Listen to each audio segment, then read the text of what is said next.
Hello, this is Natalie Tarry from Natamatics, and I'm going to go through a couple of higher level coordinate geometry questions, okay? Now, these are at the top end of higher level maths, and I'm going to go through them step by step by step, okay? So we have here the point A has the coordinates 2, 5. Point B has coordinates 6, 7. Find the midpoint of A, B. So just as a reminder, obviously this is aimed at higher level, although this particular skill could be done in foundation level or intermediate as well. And by foundation, I'm talking about foundation in England, i.e. it goes up to a grade 4 or 5. So what have we got then? So my suggestion is I put some animations into this. So we have got, this is A, and I'm going to put the coordinates 2, 5. I always say, draw a little picture, because sometimes I know a lot of people who are quite visual learners, and seeing those numbers, seeing those words, it looks a bit like, I kind of think what I need to do, but I'm not sure. Draw it if you can. Maybe even draw a table or something. Now, obviously this might not be applicable here, but if that helps you, give it a go. So all I've done here is I've done a draw, put the points in. I've joined it up because it's talking about, it says about the midpoint, okay? It hasn't said anything about a line. However, this might be quite helpful moving forward, okay? So the midpoint, well, where's the midpoint? What do we do? Well, if you notice, I've highlighted the 2 and the 6. So the x-coordinate has gone from 2 to 6. So what is the midway point for that? Well, we add the two numbers together and divide by 2. That's the kind of rule, okay? Then the next one is for y, guess what? We add the y coordinates together, the 5 and the 7, and divide by 2. And it's almost like, if you remember, your y-axis is the one that goes vertically. So we've got 5 gone up to a 7, so the middle one's going to be a 6, isn't it? So there we go. So 2 plus 6 divided by 2 is 4. 5 plus 7 divided by 2 is 6. Okay. Now, there was another part to this question. I have actually incorporated it in to part C. Okay. So here we've got, find the perpendicular bisector of AB. Perpendicular, what does that word mean? And even, you're kind of looking at the question thinking perpendicular, right angle. Yeah. Parallel, when you think about lines, you've got 2 elements that can come up. You have got, let me just grab here, rulers. I use my rulers to demonstrate this. So if you look at me and my little picture on the top right hand corner, parallel means this gap between them is the same, never changes. Perpendicular means they meet at a right angle. Bisector means it cuts it in exactly 2 equal pieces. Okay, and there is one where you actually get your compass out and you can actually create a perpendicular bisector. That's not this question though. Okay, so it's asking for an equation. A perpendicular bisector, what is it going to be? What's it going to look like? It's a line. Yeah, so it's talking about the equation of something that is a line. What do I know about equations of lines? Y equals mx plus c. Now, I've actually put a few bits in there where I've already said those questions. So I would be there, right angle, done that.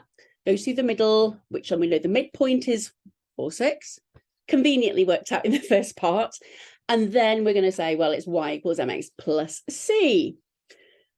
Just a quick reminder, maybe if you're watching this and this is something that you need some practice with, basically what it means is the y coordinate is equal to the gradient times the x coordinate plus where it crosses the y-axis. I'll go through that again. The y coordinate is equal to the gradient times the x coordinate plus where it crosses the y-axis, otherwise known as the y-intercept. Okay, and you can imagine, I've demoed this before, imagine you've got this little straight line, yeah, It's like, well, am I going to be here? Am I going to be there? Am I going to do that? I don't know where I'm going to be. And then when I've decided what slope I'm going to be, do I start higher up or do I start lower down? Okay, so those are the two things that tells us on that what we call the coordinate grid, Cartesian plane, if you like, if you want to get a bit more technical. Where is it going to be? So let's break that down. So for this, we need to know the gradient, the slope. Okay, now the gradient of this line is -1 over the gradient of the line it is perpendicular to, at a right angle to. Yeah. Now the other one is if you multiply the two gradients together, you get -1. That's another way. Now I actually find, for me, I find this one's a sort of easier one to kind of grasp. If I work out the gradient of the other line, I just do -1 over that to get my gradient of my perpendicular line. Let's go through the example. Now, the first part, part B, asks you to work out the gradient of AB. I'm just doing it all in one thing. All right. So the gradient of AB, I'm just going to go back because I did put some colours in here. So the gradient of a line is the change in the y coordinates divided by the change in the x coordinate. And what we do is we find 2 points on the line. Any 2 points. Normally, when you're looking at it in terms of on graph paper, on a grid, where can I read off the x coordinate and the y coordinates accurately? So normally where there's like a grid point, where there's a crossover of one of the lines, it's kind of easier to show on the picture. Now for here, we've got 2 points on this line. So all we're going to do is to say from between these 2 points, A and B, the change in the y coordinate is 7 minus 5. So it's gone up by 2. And we divide it by the change in the x coordinates of the same point. So 6 minus 2. We're going to simplify that. We get 2 over 4. We simplify that even more. We have 1 over 2. It's a half. Now, at this point, it's like, yeah, I've worked the gradient out. What can I work out now? What can I show the examiner that I know? So what we're doing now is we're going to say, well, actually, I can now work out the gradient of that new line that's perpendicular. And it's -1 over. And what I've done here is I've actually said it's 1 over that gradient. You don't often see fractions where you've got 1 and then you've got a fraction underneath it. But that's kind of what it is. -1 over the gradient of the line it's perpendicular to. So all we do is put it in. And for most of you, not OCR for Wednesday, most of you got a calculator for this paper. So you're literally going to do 1 divided by 1 over 2. And you get 2. Now, what I wanted to do is to remind you of the way that we can do this. And I'm sure I put a little text box in here. When you are dividing by a fraction, think about your fractions rules. So when I divide by a fraction, I'm literally multiplying by the reciprocal. The reciprocal is where you flip it around. Yeah. So 3 over 2 would become 2 over 3. 5 over 8 would become 8 over 5. 5 would become 1 over 5. Okay. So when it's a fraction, you're flipping it. When it's a whole number, you're turning it to 1 over that number. So it goes from being a numerator to being a denominator. So here, basically we're saying, well, it's 1 times by the flip of that, which is 2 over 1, which gives us an answer of -2 altogether. So if you were then to be able to, if you were to multiply that -2 by that, the gradient of the other line, you should get -1. If you don't, double check your calculations. Sadly, this is where a lot of students lose marks, me included. Okay, I know what I'm doing. You know, I know. So I need to put this on silent. Actually, I've got a few people wanting my attention, so I'll have to wait. What was I was going to say something else then. Yeah, it's all well and good knowing the skills, It's all well and good that when teachers taught it you or a tutor's taught it you and you know what to do, but you need to be able to apply it correctly and carefully in your exam. And it's quite often marks get lost in things like this. Yeah, it's like, oh yeah, I can remember that rule. I can remember that rule. But what I also need to remember is I need to take care. Just best bit of advice I can give you. Because believe me, I can do, I get frustrated when I'm thinking, I know how to do this. I know what the rules are. I know what to do. I'm working through it. And I'm like, hey, doesn't that equal that? That should that. Because I suppose I have the experience of knowing the links between things up to quite a high level in maths. And it's like, oh, minus sign. I forgot that minus sign.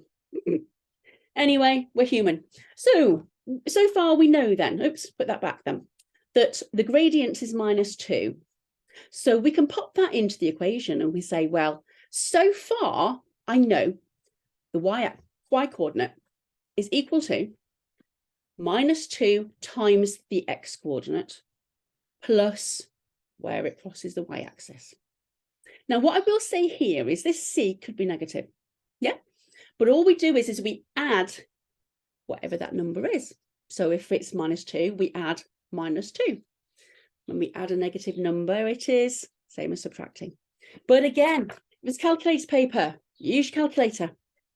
Okay, so getting quite passionate now, aren't I?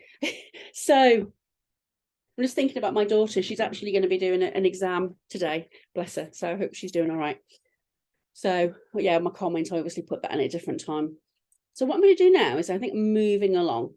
I know I meant to change this earlier on. Okay, so all I've done now is I've said, right, this is what we know so far, but I haven't got C. So it's like, well, okay, so there must be something else here that we can use to then work out what C is. And normally that is you have got a coordinate. You have got one pair of coordinates. I say a pair, you've got an X and a Y value that you can substitute into this. That leaves C being the only thing that we don't know and we can rearrange, okay? So it goes through the 0.46 because that's the midpoint of the other line, yeah? That's like that shared point. So we're going to substitute in the Y coordinate, which is 6, is equal to -2 times the X coordinate, which here is 4, plus where it crosses the Y-axis. So what I'm going to do there is I've got -8 here. So if I take that -8 to the other side with the 6, it becomes a +8. So therefore C is equal to 14. Ooh, what did I need to do? I needed to find the equation of the perpendicular bisector to AB. I think I've done that, haven't I? I found where the midpoint is, 4, 6. I got the gradient, worked the other one out, did -1 over that one to get the -2. And then I substituted in one coordinate pair, so 4, 6, into that to work out what C is equal to. Very, very common question. And if you can just remember what these skills are doing, rather than trying to remember them sort of like robot fashion. Okay, right, I've got another question after this one. It's involving circles. Oh, don't forget, yes, we found C. Put your answer in. So now we've got that +14, which is the bit that I've just worked out. Okay, next question. A circle has an equation. Let me just move this down so I can't see. X squared plus Y squared equals 5. I have not done this on here yet. So what I thought I would do is add this in now. Okay, so X squared plus Y squared equals 5. Now I know the coordinate equation of a circle. If it's X squared plus Y squared, that's all there is. It means that the center is in 0, 0, okay, the origin. Now, I know the equation of a circle is X squared plus Y squared equals R squared. Now, here we've got X squared plus Y squared equals 5. So equating everything together, X squared, Y squared, R squared. So therefore, R squared, looking at what we've been given, is equal to 5. Yeah? So the exact value of the ratio of the circle is the square root of that. Yeah, because 5 is equivalent to r squared. That's a standard form of a circle equation. So it's plus or minus 5. Now, can you have a negative length? No. So therefore, I would make a comment and say that r is equal to, and I'll put that in there, reach the end of my pad, square root of 5. Can't simplify that anymore. There we go, is your answer. Okay. Write down the centre of the circle. Now, because the actual full equation of a circle is x minus a squared. I'm just going to show you this now. If you're doing further maths or A level, you'll have seen this. Plus, and again, the pad, I'm trying to get used to this. It's a bit skittish. Minus b squared equals r squared. Now, in this case, we haven't got, the centre is 0, 0. This is where you've got a centre of A, B. Okay, so A and B are basically representing two numbers which are the centre of a circle. So if the centre of the circle was 2, 5, it would be x minus 2 squared plus y minus 5 all squared. Okay, so here there is nothing, is there? We haven't got anything there. So therefore, the centre of the circle is 0, 0. And again, it's getting it in the format that allows you to be able to find out what that centre is. If it is rearranging, I know if you're doing A level and further maths, if you actually get the equation and you get the coordinates and you rearrange it, so you've got like all your x squared bits, then you've got your y bits, and then you've got the number on its own, that will give you your radius. Okay, so there you go. R squared is equal to 5. So therefore, r is equal to the positive square root of 5. All right, now one last question. So that's because I've got the annotate on. I've actually come up now, if you're watching any of these, I have actually got a better way of annotating on in a lesson, which is using OneNote. I think I've done this one. I'm pretty sure I've done that one. Here we go. This one I have done typed up as well. So a circle C has centre 2, 5. Thinking about what I just said, would you like to just quickly write down what bit of the equation of that circle you now know? Okay, remember I was saying about x minus a all squared and x minus b all squared. I'll on to that later on.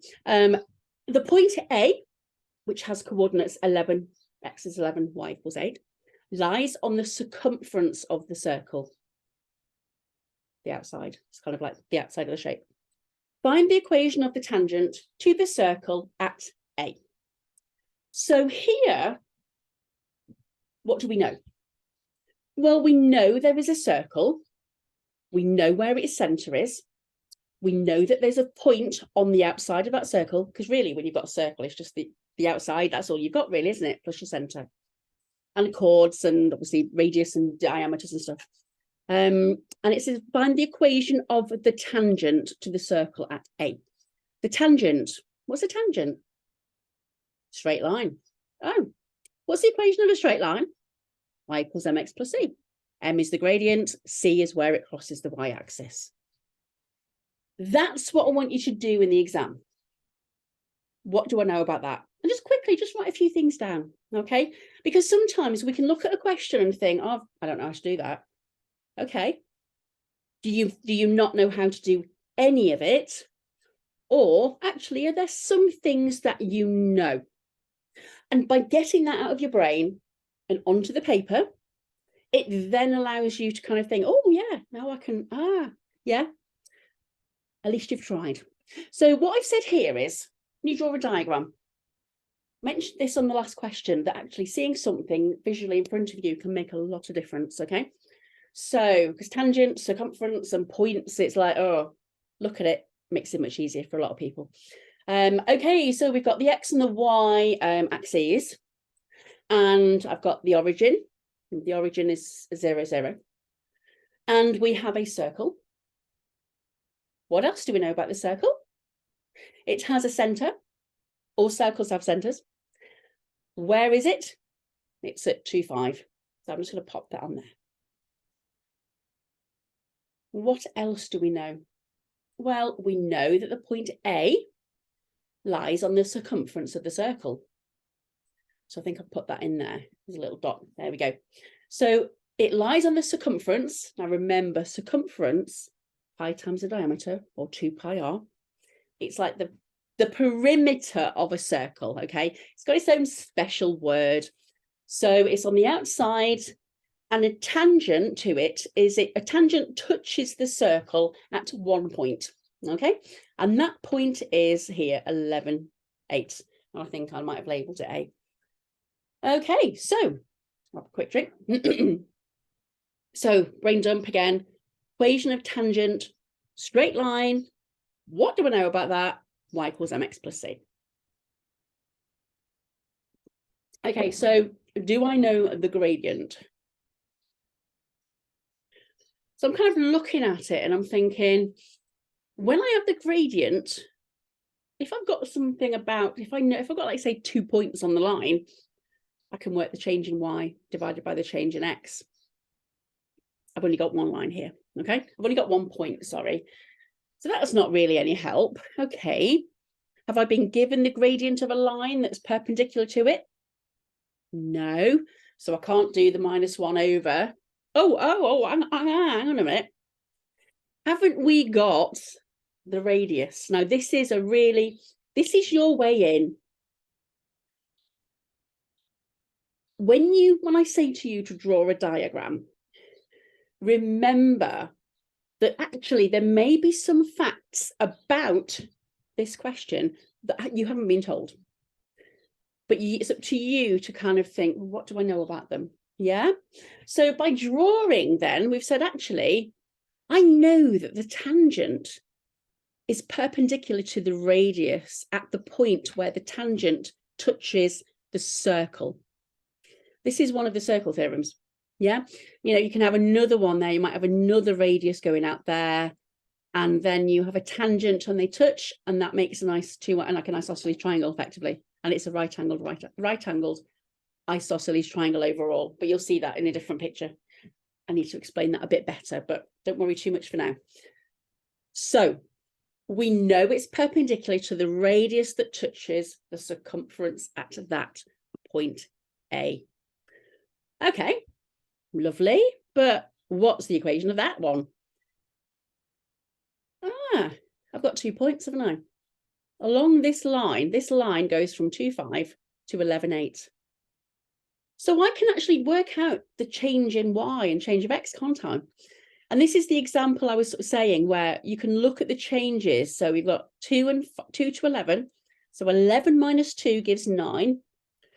And then the change in x has gone from, change in y has gone from 5 to 8, which is 3. So you're making like a little right-angle triangle with points on that line. Now here, obviously, I've only got this one bit of the radius goes from there to there. That's all it is. So by picking the end points and making the triangle out of that, you can easily work it out. Okay, so gradient is change in y divided by change in x. So it's 3 over 9, which is the same as 1/3. Okay, so now I know the gradient of that. What's the gradient of the tangent? Now, remember, it's perpendicular to it, so it's -1 over 1/3. So we flip that fraction and we multiply it by -1. Okay, so we flip it, comes 3 over 1, which is the same as 3. And then we put a minus sign in front of it, multiply it by -1. So your gradient is -3x. Obviously, I've not got it all in here. Obviously, I didn't quite put all the bills in, but that's okay. So we know so far y is equal to -3x plus c. Okay, and that's the gradient. That's the gradient of the tangent, isn't it? That's the equation of the tangent. So I know that bit. So now I need to know that bit. And I know this hasn't been drawn to scale because actually this circle might actually cross the x-axis. Okay, it's only a rough sketch. It was more to visualize centers, tangents, that kind of thing. So what we're going to do then? Well, to find C, you've got the gradient, is have we got a coordinate, set of coordinates on that line that we know? We have. We've got 11, 8, haven't we? So we can work out the relationship between that x and the y coordinate. So we're going to pop those 11, 8 into here. So we've got 8 is equal to minus 3 times 11, the x coordinate, and plus c. Got to keep drinking. So 8 is equal to minus 33 plus c. That 33 can go over to the other side, over the vortex, which is the equal sign, becomes a plus 33, which then gives us c is equal to 41, which I've already got there for you. Okay, I obviously didn't put the animation in. There's a lot of time goes into creating these, which is why sometimes I like to do them that way. Sometimes if I want to get something out quickly, I'll just do it with pen and paper. Okay, so that's it. Again, key things.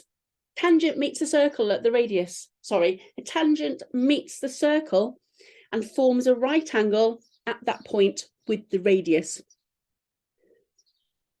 Equations of straight lines, always y equals mx plus c. M is the gradient, the slope, which is the change in y divided by the change in x, the 2 points on that line.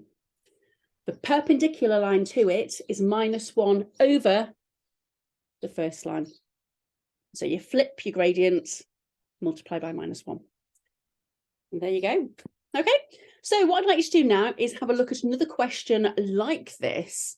I'm just going to have a quick look now while I'm on here, and I'm going to say it to you out loud, because otherwise I'm just going to have a look. What have I got in here?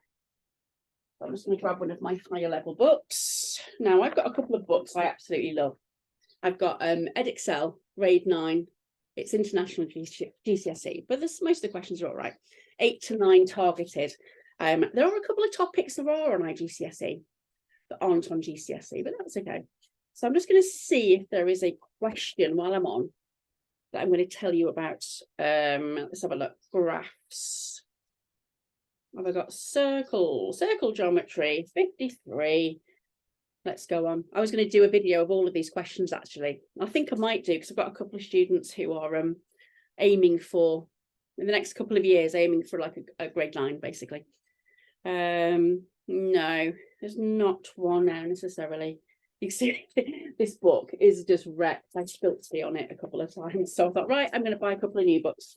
That can be mine. So I'm going to leave that for now. I don't know whether I put another question in. But what I'm going to do is I am actually going to go into another part and see if there was anything else in here. I've done that one, I've done that one, I've done that one. So there's nothing else. I know you can't see me at the moment. But yeah, I've all got those. So I'm just going to do close that. I'm going to come back into here. I'm going to do stop share. Okay, so hopefully that explains enough of some of those harder questions. If you've got any more questions to ask me, let me know. Okay, thank you very much. Bye-bye.